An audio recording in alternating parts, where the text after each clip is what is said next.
Yo, I am MGG, What's good is Jugger. and we're here to bring another Afro Taku solo video. So we see the anime folks have finally gotten to see the Mirio versus Overhaul battle. We've already experienced it in the manga and watched it again in the anime. This battle has been like a long time coming since we've seen Mirio drop all of those UA students back in season 3.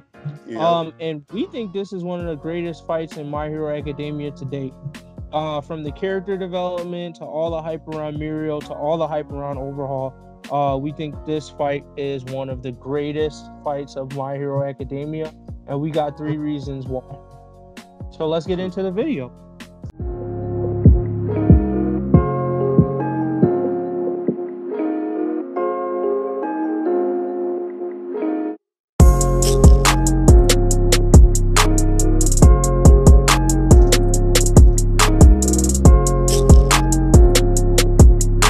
What's up, everybody? If you haven't already, make sure you hit that subscribe button and subscribe to our channel for more anime and manga videos, podcasts, and discussions. Let's get into our 3 reasons why. So first reason has to be just the overall fight with Mirio versus Overhaul. We have Mirio, who was able to kind of, due to his quirk, pass everyone else in terms of pacing through the Overhaul mansion. And he ends up running into Overhaul and 3 other of his villains, Chronostasis, Shin Nemoto, and Sasaki Dedero. In this moment, basically, it's a 1v4 battle, and Mirio proceeds to drop all of them. Once again, I need you guys to keep in mind that it's Mirio. Yes, he's cold, but at the same time, he's a UA student who took on 4 primary villains. Remember, Nighteye had to get a team of people to raid this mansion. So these aren't no like play villains. You know what I'm saying? These are real villains. And Mirio was able to drop all 4 of them pretty quickly. Not only that, Dedero's ability is vertigo, so he basically can disorient a person. And Mirio fights through that and still is able to defeat him and Nedemo within like 5 seconds of the battle. Nedemo has the ability to force people to say their true feelings, and he gets Mirio to kind of admit some flaws about himself. Mirio fights through all of this BS, basically all of the mental BS you could ever imagine to fight through in one fight, and he drops them within, I would say, less than a minute. This is what this seemed like. They were like, oh, here's my power, here's the introduction, boom, dropped by Mirio. Right. So like what they pretty much did was try to use talk no jutsu and try to put like a mental capability on all his stats. AKA didn't work and then got 1 hit drop. So I mean, like, bruh, like homie took them out without like it was pretty much not even a thought. If you really think about time based. Like, we're talking about on the span of, like, what? Maybe 10 to 20 seconds that he just dropped 2 of Overhaul's main inner circle squad. Okay? Main inner circle squad, 1v2, insta drops, and then says peekaboo to effing Overhaul and Nemoto. So, I don't know, man. Don't sleep on this boy right now. Don't sleep on him, please. Mind you, he's just a UA student, so please keep that in mind, y'all. And then during that fight, right, there's also the prioritizing of like saving Eri versus who he should fight, and being able to kind of predict the moves of these people who he was fighting, which I felt like he was actually learning like mid-battle. He had to remind himself, like, oh, I should be predicting these people's moves. Right. You guys have to keep in mind, like, this is a fight versus 4 serious villains, and Mirio is basically learning something new during this fight. This is a fight where you should basically be pulling out all the things you're best at, and Mirio is still learning to be a better hero during the fight, and still doing a good job at dropping these names. I'm gonna say it one last time. UA student, guys. Not a pro hero. Yeah, again, like, look back at that fight, kids. He did not get touched really once. until obviously later down the line Spirals got hot. But before that, they literally did not drop. Like they didn't land one serious blow on him the entire time. Like think about that again. Like fuck. And I think the last piece before we go into the second reason is just that amazing kick that he did, man.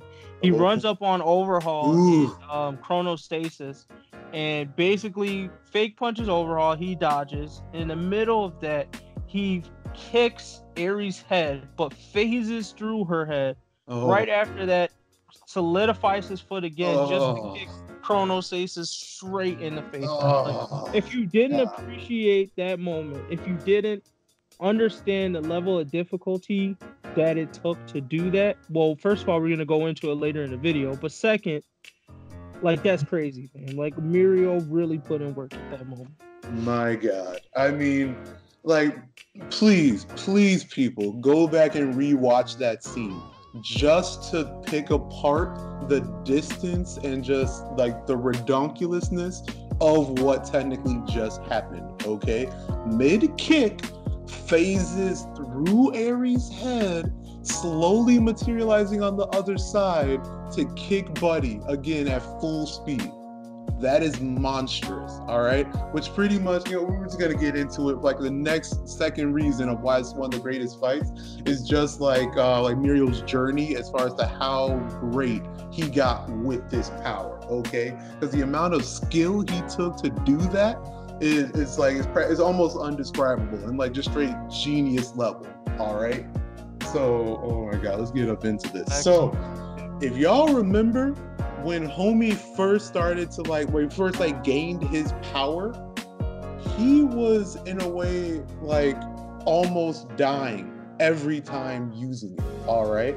When he was like way like young, maybe like between like 5 and 6, and he was talking to his pops about it. He almost died phasing through a bridge, about to like drown and drop to the center of the planet, okay? Like every time he uses this power, he is free falling to the center of the earth. And he was garbo at it. It was barely even a quirk. Low-key, you could probably even call it a curse, if you would. When he first really tried to start using it, he could barely phase like a fingertip through a wall. Oh God. I mean, he puts a lot of things on the line when he uses the power. Not only is he falling to the center of the earth, he's disoriented while he's doing it, which he displayed in the fight earlier with Dedero. He said the reason why he was able to manage his vertigo is because he already experiences that on the reg.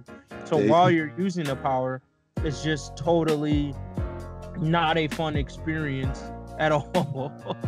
Then on top of that, he's holding his breath, right? When he's phasing as well. He can't breathe because he can't even like process oxygen. Like, so you have to hold your breath while using the power to phase. Just all of these different things that play into how he was able to master it, that you should go back and look at the fight and appreciate the level of difficulty it was to not only do that kick we mentioned earlier, but basically do all of the battling that he did versus 4 people. And we're talking about, again, like the speed of an actual battle versus 4 people thinking about so many things at once and being so precise at it to not even be touched throughout the entire process. I mean, the battle itself was like maybe 5 minutes, I want to say, if not more. And then remember, he dropped the guys within like 30 seconds. Kicked Namoto in the face within like another 30 seconds. So most of the 5 minutes is really just that battle with Overhaul, which is really just Overhaul trying to keep a distance and like protecting Aerie. So the actual combat versus these guys comes down to a matter of seconds, really. True. I mean, just like if we like to go back to when homie first fought up against like UA, we knew that homie had strategies, right? Like when he fought Class 1A, his first goal was to take out that back row, the long-range people, one-hit KO them, then slowly process his way to the mid-range, the close-range fighters. And we saw that wasn't just, oh man, 1A is, they're kids, whatever. Nah, son. Like he be having these strats against villains, against pro heroes if he had to fight them. Like this is just who Lemillion Mirio is as a fighter straight up. Like homie, like literally considers every option and every priorities every time he's in battle / in a dangerous situation. Yep. Another haul, even outside of the fight, is like just his street strategies, right? So when they pull up on Overhaul and Eri outside, Mirio's is constantly analyzing the situation, while Deku kind of wants to jump in and be your typical hero and just go, oh, let's save Eri in this moment. Mirio goes, well, we don't know Overhaul's strength. Will we be able to actually successfully take Eri away? Because if we don't, then we put this entire mission at risk. Overhaul is now going to be on edge and realize there's people looking for him, and he'll leave, and we'll never be able to find Eri or save her again. So he ends up holding Deku back from making this mistake, because he's analyzing just more than just, yes, we want to save this little girl, but seriously, like, will we really be able to save this little girl? Not just stroke our egos trying to, oh, I took her away from the bad guy in this one moment. Maybe you didn't. Maybe there's way more to the situation that we don't understand yet. And that's all that you got to appreciate about Mirio. I got you. No, like just the last note on that one again is that if they fought homie in the streets, Overhaul was gonna maybe take out even that whole block.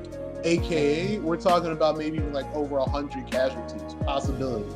So like his actual like big picture thinking could have actually just saved a lot more people than actual realization. So again, consider that, kid. Like Mirio be thinking about this stuff. And then like just to go into like how much of a strategist he is too. Let's not remember how he finessed with his cape, bro. Like when he was holding on to Eri, making sure she didn't get shot, what was the best way to do it? Again, utilize the full environment, turn around and utilize his cape. And then what happens as soon as like that cape drops? It's like, oh snap, yeah, we finally got him. Psych, psych. He's behind you, giving you the hands yet again. He does everything necessary to make sure that one, Eri's safe, that's the top priority, and two, taking out the trash, bro. Telling you. Yeah, no, I don't have anything else to add on that cape, man. All I talk about after that is probably like the Mirio versus Overhaul domination of Overhaul period. Like at multiple points, Overhaul basically says like, wow, this guy is like, how the fuck is this guy a student? Like he puts hella respect on this dude's name. He admits to like the overwhelming power that Mirio has and showcases against him. And not only that, but even after, spoilers for those who still haven't seen it yet, but I guess not, after he gets shot in the back and loses his quirk, Mirio gets the fuck back up and still pretends like it was nothing. He just shakes it off and just punches Overhaul again and lets him know like it's not over. Right. And I want you guys to put this in perspective, because the episode right after this, we see Nighteye show up and try to fight Overhaul. And we see how Nighteye, who can see the future, mind you, and is using the seeing of future ability while fighting Overhaul, and is still barely hanging on by a thread. And Lemillion, after losing his quirk, is still able to hold up with the same level of skill he did, even when he had his quirk. So keep that in mind. Right. So for those people who just be like, oh, Lemillion's only good because of his power, again, no, son. Like he was literally dodging Overhaul throws and still giving him that work. All right. Yeah. And like low-key, again, if you look at as soon as he got shot, his initial reaction was throwing a body at Overhaul. What? Like he chucked a whole human body with legitimate force. Like this kid ain't weak, is what I'm trying to say. So don't sleep on the kid. But let's move on to this third point, which is just that again, we need to emphasize the fact of like how just well of a hero and how legit like of a hero Lemillion really is. because he was a one-for-all candidate. Alright? If Deku didn't exist, Lemillion would be the top hero in, some amount of time, alright? So first, Lemillion. Do y'all even remember what Lemillion stood for? Before we even get to Lemillion, do you remember the other hero name stuff for, like, Deku, just a lame hero name. Bakugo wanted to be called Murder Explosion at some point. What does Lemillion stand for, Right. And if y'all remember correctly, it means that his goal is to save at least 1 million people. All right. That was his goal since he first was working on his work. He was doing all this so he could save people. Even Deku, if you really look back, he wanted to be a hero, yes, but that was more just because All Might was his role model, and he really wanted to be like All Might. Lemillion didn't even they didn't really show him having a role model. Homie just wanted to save people, okay? Exactly. And in doing so, worked from literally 0 to hero. Sorry, I had to say it. Anyway. Hey, but he was literally like trash of a hero with his power and got to be one of the toppy top, even in pro hero status. All right. And that just goes to show at least what the writer and what the show and the anime is trying to reveal of what a true hero is. That even against all odds, literally all odds, getting born with a trashy trash quirk where homie should have just been like an accountant or something. Again, no beef on accountants, but whatever. You could be a legitimate hero if you just put in the kind of work and had the mindset to want to save people. I mean, it's there. And even to add to that, the cape, we can call back to the cape. The cape, something that we've seen in the hero world, DC, Marvel, whatever you want to call it, even anime, manga. Cape, the symbol of a hero, right? Something that's always been played down and joked upon as oh, why do you even need a cape? It's actually useless. It actually inhibits you and gets in the way as you being a superhero. Lemillion not only showed the importance of the cape, as two things. One, like you mentioned earlier, he used it as a way to kind of protect himself and the person he was saving. But later, he uses it as a blanket to warm and protect Eri and comfort Eri at the end, showing just emphasizing or double downing on his ability as a hero, or the definition of what it means to be a hero, that he's focused on saving lives and making the people he saved feel comfortable, not on fighting even in dangerous space. Yeah, exactly. I mean, to again reflect on this, let's again remember how All Might got out of the hero scene, right? He effing gave one for all that work, and pretty much in a sense lost the primary of his last abilities, having all one for all, and it's pretty much it happened in the exact same fashion, if you really think about it, right? So he was fighting a very, very strong, intense villain in order to save someone, lost his power, but even while doing so, was still putting in work like a hero. And then what happens? Deku shows up, and he's pretty much leaving the rest for Deku. I mean, that kind of mirror reflection is literally saying how much Mirio resembled All Might and vice versa, aka again what it means to be a true hero. So, just to summarize everything, if you watch this fight and you were just thinking, oh, it's just another showcase of Overhaul strength, or maybe it's just showing how cool of a hero Mirio is, it's way more than that. This fight has been something that's kind of been built up and seasoned since season 3 of My Hero Academia. The author knew this is what was going to happen to Mirio, and through that whole time he showed you piece by piece why Mirio is such a great hero, how he's not a person that relies on his power to be a great hero either. And just this fight was just a culmination to all of the great things about Mirio. And not only was it a beautifully done fight in anime and in the manga, but as a whole, what it means for the story forward and in the past is just I haven't seen anything this great in My Hero Academia since this fight up to now. and I'm a manga reader, and previous to this fight, even the fight versus All For One, while it was great animation, it didn't do as much for the character like All Might itself as this did for Mirio.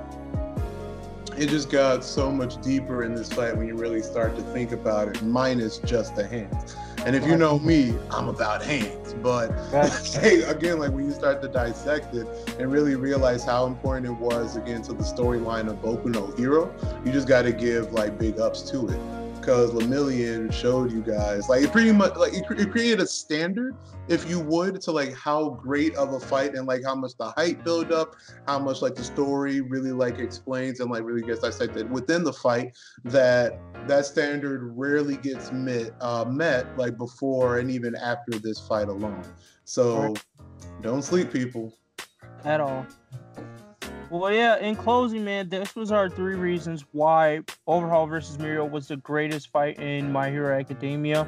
If you agree with our thoughts or like the video, make sure you subscribe to the YouTube channel and also like the video. Please leave your comments on what you thought about our reasons.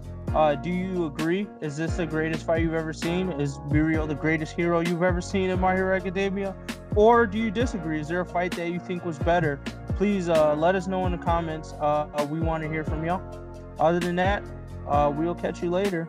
Peace. Yep. Until next time.